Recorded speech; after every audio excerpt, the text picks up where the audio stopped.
G'day everybody and welcome to another episode of Automotive Carnage. In today's episode we take the old 6-cylinder out of the Crusader and get it ready for its new 5.4 litre V8.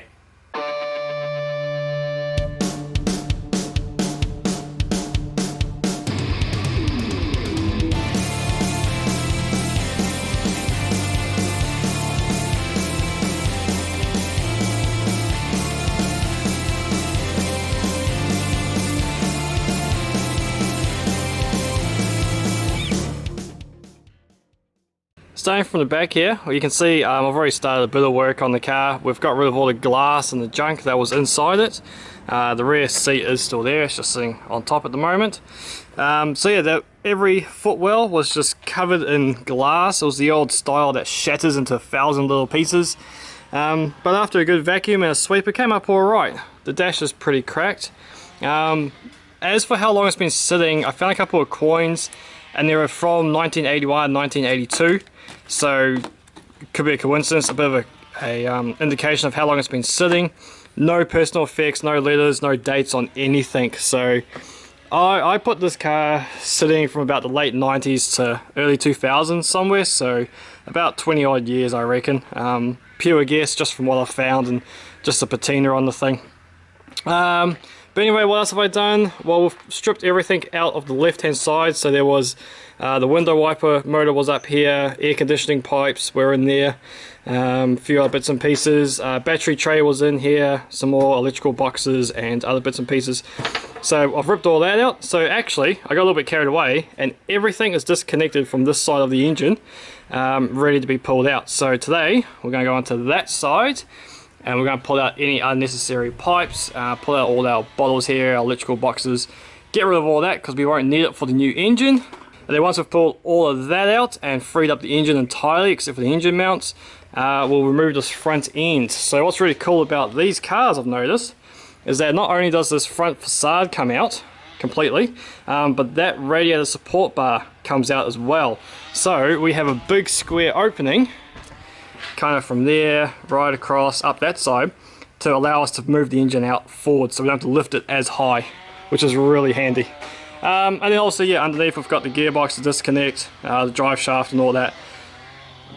I'm hoping to pull the engine and trans out as one unit, and I think with all this gear taken out of the way, we'll be able to just lift it up and out here, as opposed to just going like a big crane. Okay, so before we get cracking into all of this though, I just want to take the time to say thank you very much. We have officially hit 400 subscribers, which is amazing. So thank you to everyone who has recently subscribed because of this car, because of the Blue Tirana, because of the AU Falcon. You're a bunch of weirdos. Thank you so much. Just having this channel grow is so much fun, and I really hope to keep bringing you content that you enjoy. And I think we're onto a winner here for all this old rubbish that we find out in the bush. If you want to see more, let me know in the comments below. Today's going to be a short one. We're only going to be pulling the engine out of here because next week Jason and I go on our big cross-country journey. So 5,000 kilometers, blind carnage, assault to the salt. We're going from the Indian Ocean and we're driving right through the center to the Pacific Ocean, and we're going to be stopping off at the lake, the Salt Lake Racing, to go watch Ben Felton, who's the world's fastest blind man on a motorbike. So absolutely looking forward to that trip. As of this point, yes, it is still on. Yeah, coronavirus, people, it's everywhere. It's taken over everything. We find out tomorrow whether the event will still be held. As you know, the Australian government has put bans in for mass gatherings of over 500 people. We may be affected by this. So we'll find out on Monday what the final word is. If we can't go to the Salt, we will still do our journey. We'll still drive from one side of the country to the other. We're probably going to stop at a few museums along the way, motor museums, automotive museums, and anything else that we can think of that you might be interested in. So plan B, let us know if there's any kind of museum somewhere between Grafton and Perth that you know of. Let us know. Any collections that we might be able to get on to see, any private collections I mean. That'd be really cool. But yeah, as of now, Assault to the Salt, Blind Carnage is still on. We're still going. But keep an eye on mine and Jason's Facebook pages and we'll keep you updated.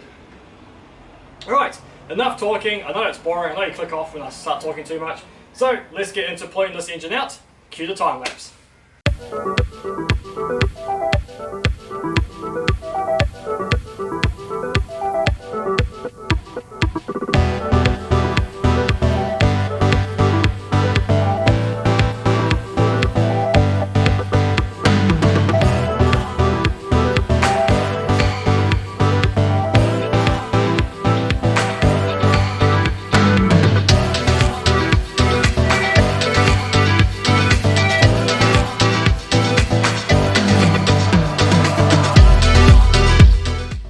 So there we have it, the engine is ready to come out. We got a bit carried away, we've taken all the front end off, nice big hole there to pull the engine out of. We've pulled this fender off so that we can panel beat that and get that door to open properly.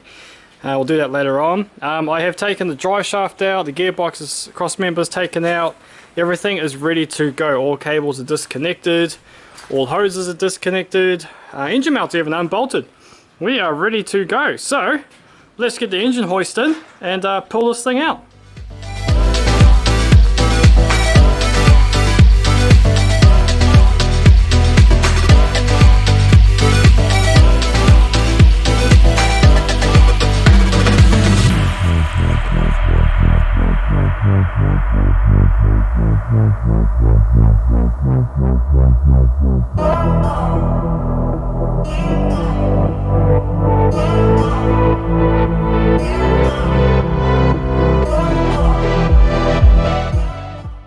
So there we have it, we have one boat anchor out of a Cressida. Now for the people who actually drive Cressidas and restore these things properly, can anyone tell me what this here is and why it has pipes going into each port or each cylinder? I'm assuming it's something to do with cooling or emissions. I just have never seen anything like that before, so if you know, hit us up in the comments. Either way, the engine's seized unfortunately. I tried rotating it, I can't get it to spin. But honestly, I don't want to just throw it away because I know how hard it is to find parts for these. So anything that I have pulled off in the engine bay, I'll be listing on a Facebook group for Cressidas. And honestly, free to a good home. Just pay for postage and you guys can have it. I don't need it. Anyway, as for the engine bay, we'll give it a vacuum and a bit of a tidy. We've got heaps of dirt and grass trapped in here. So we'll clean all that up. Probably get rid of these power steering hoses and just crimp them close, and that will be us for the day. So as I said, only a short one today as I have heaps of study and work I need to catch up on. That's the engine out. In the next video we will be moving on to Blind Carnage Assault to the Salt. Now as I said, hopefully we can make it on to the Salt, otherwise we'll just go check out a few museums along the way. Anyway, keep subscribed, keep watching the channel, and we'll catch you next time. Cheers guys!